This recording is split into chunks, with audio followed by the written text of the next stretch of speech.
it's nice just to sit there and read the words and be encouraged by the words. So thanks, Nick. I appreciate that. That even when we can't sing it like the Grand Tabernacle Choir, then we can still read and be encouraged by it. So I appreciate that. And Don, I want to tell you how much I appreciate you.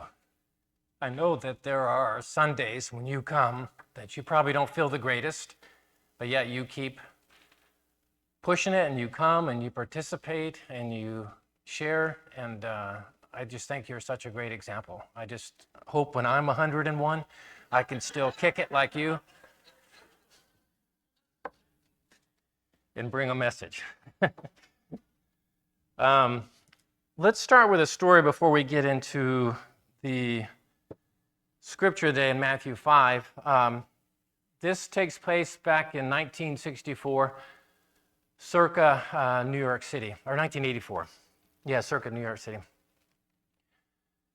Woman by the name of Kitty Genovese. I don't know if you've heard that name before. You may have heard it. It may ring a bell, but you may not remember why. She was noteworthy because she was murdered, which is not really noteworthy in New York City. It happens about once every other day. The issue with her was she was attacked in a street outside her home and pursued by her murderer for half an hour. She was able to escape him 2 times. The 3rd time, he finally caught her and stabbed her to death. During that whole half hour, she was screaming, calling for help. It was later determined that 38 of her neighbors observed this 30-minute chase and did nothing.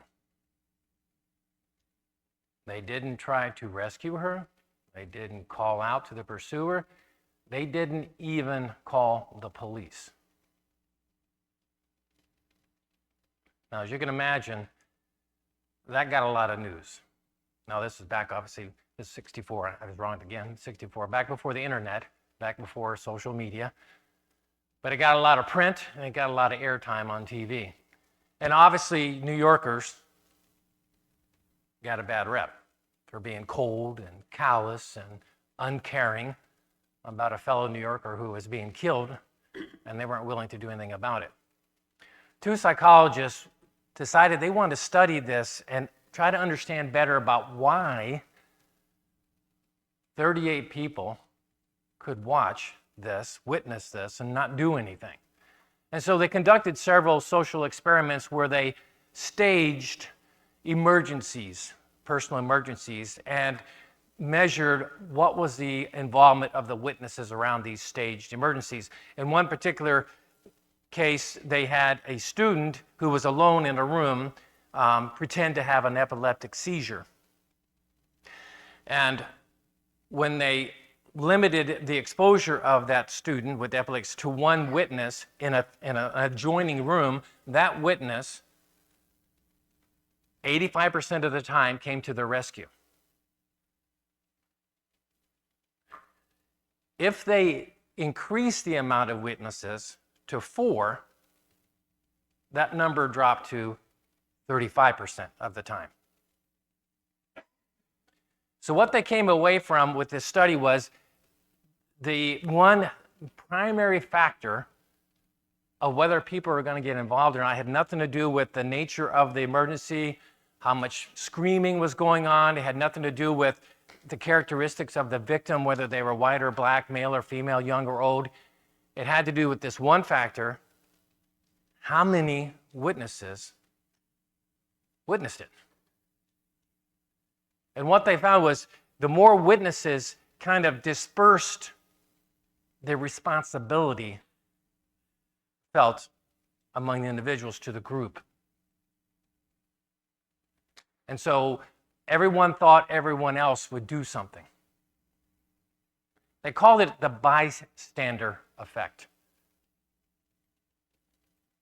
The lesson they learned was that Kitty Genovese wasn't killed because she had 38 witnesses. She was killed because she had 38 witnesses. In other words, when you look at that, it goes, wow, why couldn't any one of them do anything? Well, it's because there were so many of them. We live in some intense times. I don't need to tell you that. It's not a revelation. There's so much that we as Christians see going on in our world that we just find abhorrent. So many things that we grew up, and not because it was something of old, it's just because we were taught this is clearly wrong, this is clearly right. And now we're seeing people not calling the same things wrong that we call wrong. And in fact, we see some calling things wrong admirable. Today, there's a memorial service for Charlie Kirk, someone who was assassinated for expressing views that some people disagreed with. We used to say that the ends don't justify the means. Remember that saying? Now, there's a large segment of our population that indeed believes that the ends justify the means. When Kirk's assassination was announced, there were a lot of people who said,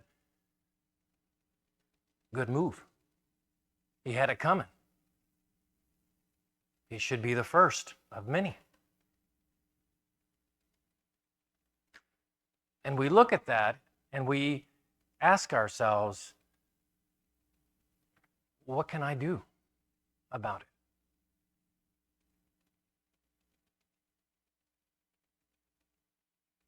We consider our influence as Christians and we think it's overwhelming. There's too much. There's too many of them. In our Matthew 5 passage, Jesus talks about salt and light. And you guys have all grown up with this passage and have been familiar with it. One of the first things that jumps out of this passage is when Jesus says, let's go down to verse 13. When Jesus says, you are the salt, you are the light. There's a way to do this in the original Greek that emphasizes that he's talking to you individually. This isn't the old New York way of saying, hey, yous guys. That's not what he's talking about. He's not talking about you should be salt and light. He's talking about you should be salt and light. You should be salt and light.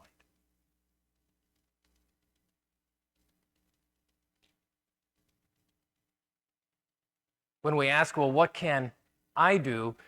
Jesus knew something that oftentimes we forget, and that is the cumulative effect of individual salt can have an amazing effect. Most of us don't feel that way. We feel like if I'm not Martin Luther King Jr., or if I'm not Nelson Mandela, or if I'm not Billy Graham, what kind of effect can I have? Let's take another story from New York. Back in the 1980s, you didn't know you were getting history today, did you? The 1980s and 1990s, early 90s, New York had this huge spike in violence, in crime in their city. And that went on until early 1990, and then there was a dramatic drop-off where murders dropped by 2/3, felonies dropped by 1/2, and some criminologists went in to take a look at what accounted for this huge drop-off. What caused this effect? And what they came up with is the broken window theory. Now, this was made prominent by one of Doyle's favorite authors, Malcolm Gladwell, who wrote about it in The Tipping Point, which is a great book for reading. These criminologists felt that crime is caused by disorder. And so when someone breaks a window in a building, in a neighborhood, and nothing's done about it, as small as a change as that could be, that window remains unrepaired. Anyone walking by the broken window gets the idea that it doesn't matter. No one cares. No one's watching. No one's held accountable. And so what happens next is more windows get broken. Trash accumulates. Graffiti starts showing up. Petty thefts increase. Muggings increase. Rapes, murders increased. And so New York made this decision that we're going to take care of these small things. We're going to fix the broken windows. We're going to clean graffiti, especially in the subways. We're going to pick up the trash. So then when people walk by, they realize someone cares. It's worth not doing. It's worth taking care of. Little things made this huge difference, and they saw this tremendous decrease in crime. That's what Jesus knew. Jesus knew that his soldiers, us, with our individual salt, can have a tremendous effect on our culture, on our society.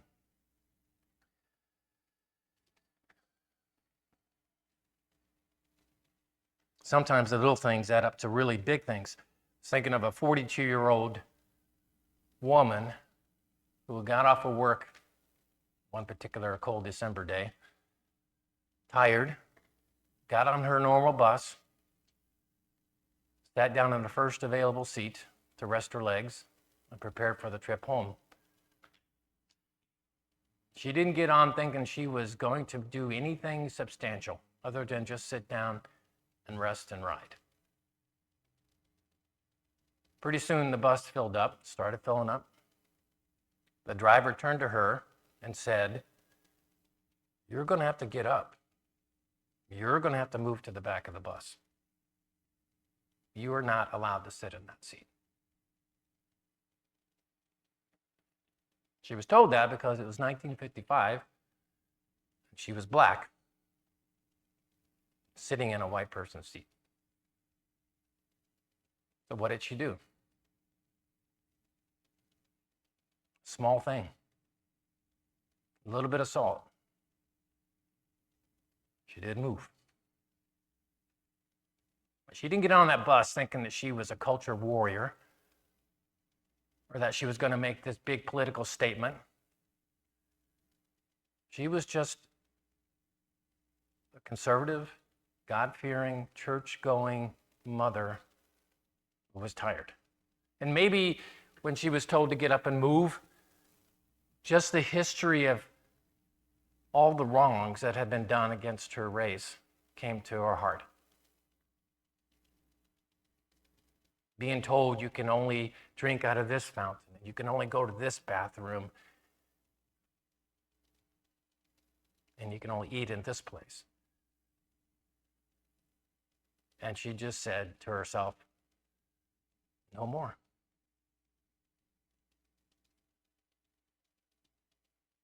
So the yelling increased. She was being pushed, sworn at by the other bus riders. Eventually, the driver pulled over, no cell phones back then, called the police. The police came and got her and hauled her off to jail. Actually, what they did was they hauled her off into history.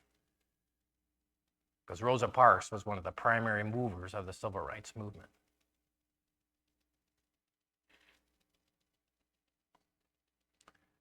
For a wonderful, eternal, filled moment, she was the salt of the earth. The kind of salt that changes the world. Brianna, our middle daughter, who lives with us, works at Aldi's, and part of her rent that she pays is keeping Robin and I entertained at the dinner table with stories of what goes on at Aldi's during the day. And so she comes home at night knowing she's got to tell us some stories. And it's just been an eye-opener to me how rude people are to the help, if you want to call it that. She made a comment the other night. She was telling us a story about someone who actually reached across the counter and pushed the cashier, shoved her. And she said, just seems like everyone's so angry.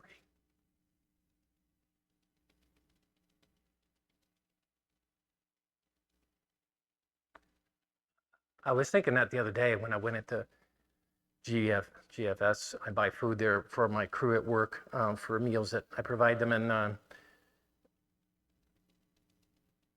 I was counting how many times I had an opportunity to say or do something nice.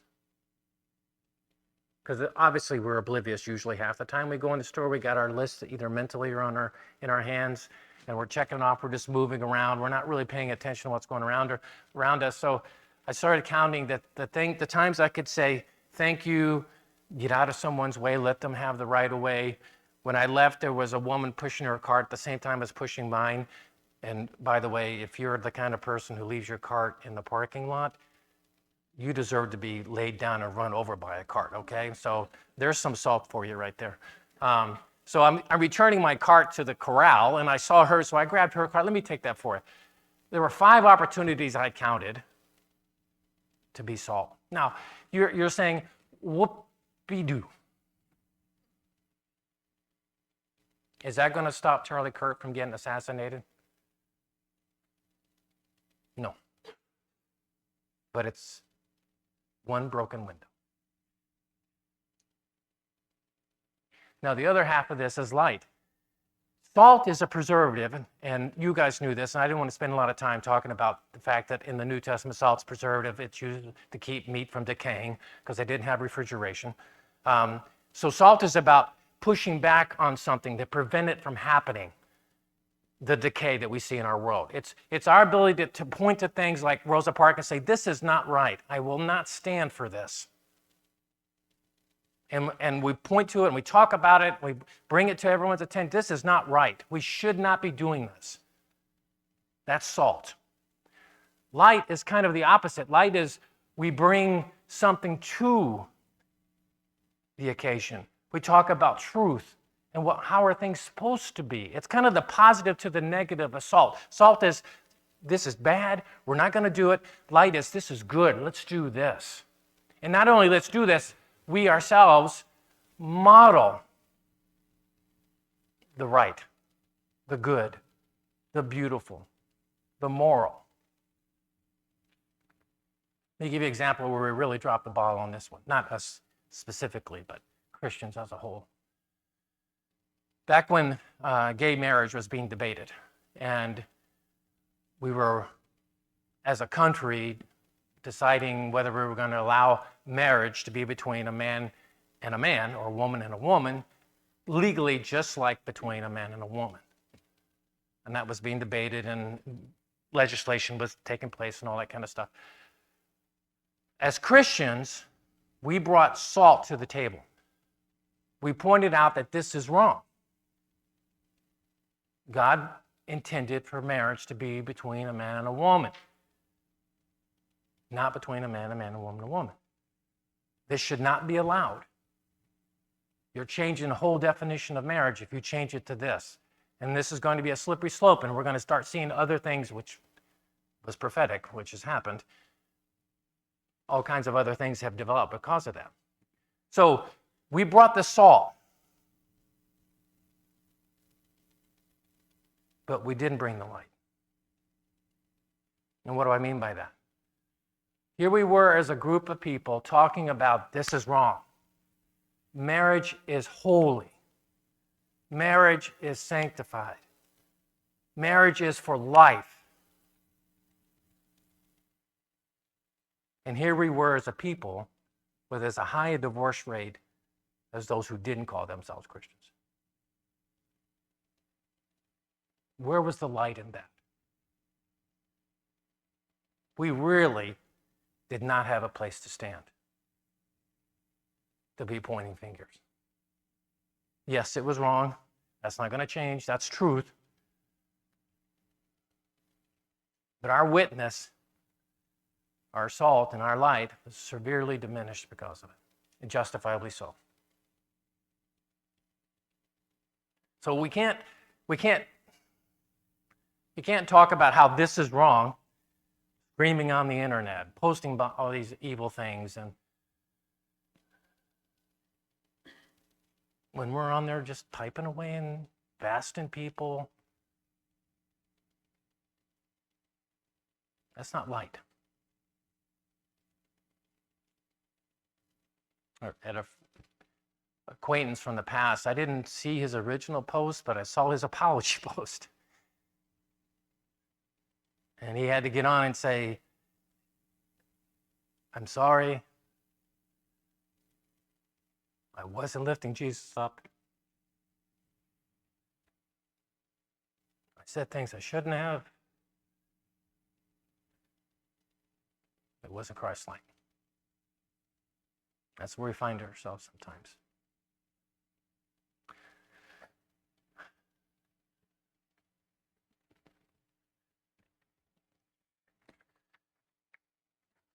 There's going to be a memorial today for Charlie Kirk. I've mentioned his name a few times today. A lot of speakers, big speakers, notable speakers. I'm sure there's going to be a lot of salt brought to the occasion. A lot of talk about this shouldn't be, and as a country we should have this and believe in this, and this is wrong. All things that are probably accurate. I don't know how much light's going to be brought. I don't know that all those speakers are going to be able to stand and bring salt, having lives that aren't light. They've been just as angry, just as negative, just as condemning as the people they're talking about salt. And there's going to be protests, and there's going to be reactions against this, and there's going to be probably an opportunity for us all to get discouraged and to think, where is this world going? And the next question is raising our arms and our shoulders and going, what can I do about